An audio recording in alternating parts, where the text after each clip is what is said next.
Hello বন্ধুরা, আমার চ্যানেলে আপনাদের স্বাগত জানাই। আজকে কাঁঠাল দানা দিয়ে বরবটি দিয়ে বেগুন দিয়ে মাছ রেসিপি শেয়ার করব। প্রথম থেকে শেষ পর্যন্ত ভিডিওটি দেখার অনুরোধ রইল। প্রথমে এখানে আমি বরবটি কিছুটা কেটে নিয়েছি, একটা একটা বেগুন কেটে নিয়েছি, আলু 2 পিস নিয়ে নিয়েছি, দুটো আলু কেটে নিয়েছি, কাঁঠাল দানা কিছুটা কেটে নিয়েছি। এরপরে এছাড়াও লাগবে পেঁয়াজ। একটি পেঁয়াজ আমি কেটে নিয়েছি, বড় পেঁয়াজ কেটে নিয়েছি। এরপর আমি রেসিপিতে যাব। এখানে আমি দুটো মাছ ভেজে নিয়েছি, সেই মাছ দুটোকে দেখিয়ে দিলাম। ভালো করে কড়া কড়া করে মাছ দুটো ভেজে নিয়েছি।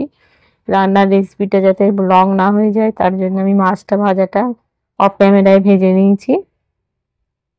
এরপর কড়াই বসিয়ে দিলাম, তেল দিয়ে দিলাম। তেলটা গরম হতে পেঁয়াজ দিয়ে দেব। পেঁয়াজটা ব্রাউন করে ভেজে নেব।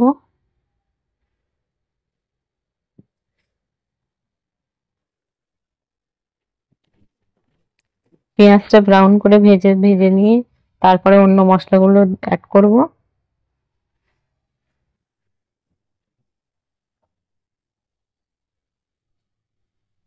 পেঁয়াজ ব্রাউন করে ভাজা হয়ে গেছে, এখানে আমি আদা রসুন দেব। 1 চা চামচ আদা রসুন দিয়ে দিলাম।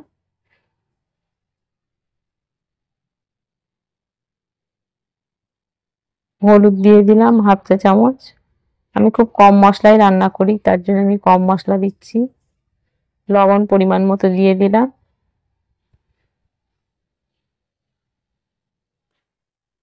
জিরের গুঁড়ো দিয়ে দিলাম 1 চা চামচ।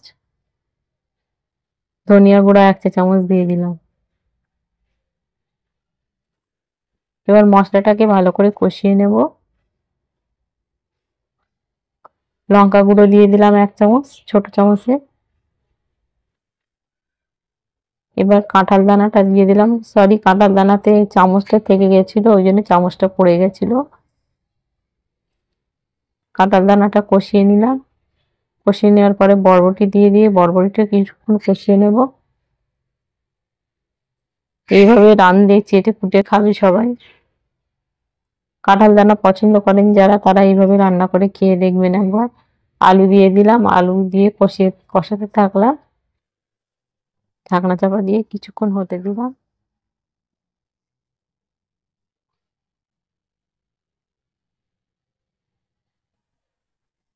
ঢাকনা খুলে নিয়ে ফের কষাতে থাকবো সবজিগুলো। যত ভালো কষানো হবে তত ভালো খেতে হবে।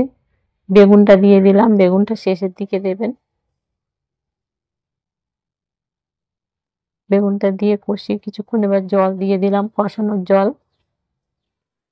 জল দিয়ে ঢাকনা চাপা দিয়ে কিছুক্ষণ রেখে দেবো। তারপর কিছুক্ষণ পর আবার ফিরে আসবো বন্ধুরা। কিছুক্ষণ পর ফিরে আসলাম বন্ধুরা। এবার কষাতে থাকবো, এই কষানোর জল দিয়ে সবজিগুলোকে ভালো করে কষিয়ে নেব। কষিয়ে জলগুলো যখন শুকিয়ে যাবে তারপর আবার জল দেব, দিয়ে মাছ তুলে দেব।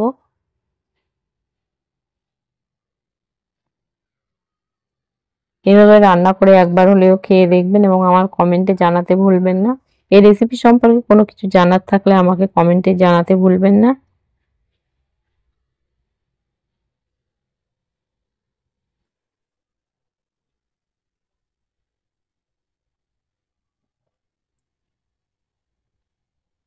জল শুকিয়ে গেছে, কষানোর জল। এবারে ঝোল দিয়ে দিলাম।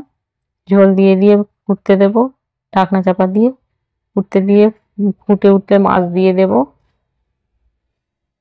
ফুটে উঠেছে, এবার মাছ দিয়ে দেব। মাছ 2 পিস ছিল, ভেজে রেখেছিলাম, সেই ভাজা মাছ দুটি দিয়ে দেব।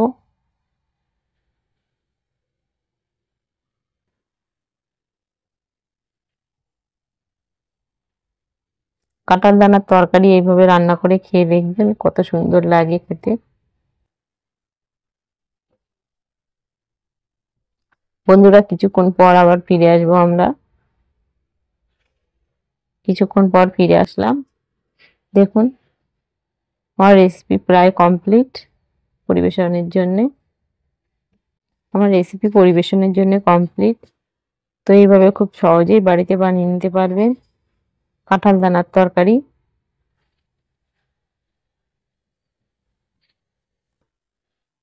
ভালো থাকবেন, সুস্থ থাকবেন। পরবর্তী ভিডিওতে আবার দেখা হবে। আমার ভিডিওটি দেখার জন্য অসংখ্য ধন্যবাদ।